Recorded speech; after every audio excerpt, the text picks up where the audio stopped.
మీరు అడిగిన చిక్కుడుగాయ కూర చేసుకునే విధానం. స్టవ్ వెలిగించి కళాయి పెట్టి ఆయిల్ వేసి, ఆయిల్ వేడెక్కిన తర్వాత పచ్చిమిరపకాయలు, జీలకర్ర, ఎండుమిరపకాయలు వేసి, పచ్చిమిరపకాయలు వేగిన తర్వాత కడిగి పెట్టుకొని ఈనెలు తీసి పెట్టుకున్న చిక్కుడుకాయలు వేసేసేయాలి. అలాగే మూత పెట్టేసి ఒక్క 10 నిమిషాల పాటు ఇలా మగ్గనిచ్చి మళ్ళీ ఒకసారి తిప్పేసి మూత పెట్టేసుకోవాలి. ఈలోగా మనం వెల్లుల్లి కారం చేసుకుందాము.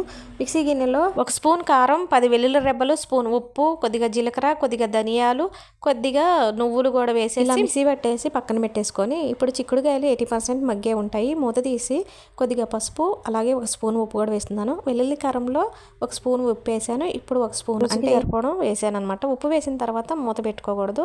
ఒక 5 నిమిషాల పాటు మూత పెట్టకుండా అలాగే వేగనిచ్చి మనం రెడీ చేసి పెట్టుకున్న వెల్లుల్లి కారం వేసి ఒక 5 నిమిషాల పాటు స్టవ్ మీద అలానే ఉంచి స్టవ్ బంద్ చేస్తే అద్దరిపోయే చిక్కుడుకాయ కూర మీకు రెడీ అయిపోయినట్టే. మీరు ఒక్కసారి ఇలా ట్రై చేయండి. మీకు మంచిగా వచ్చింది అనుకుంటే నాకు కంపల్సరీగా కామెంట్ పెట్టండి అబ్బా ప్లీజ్.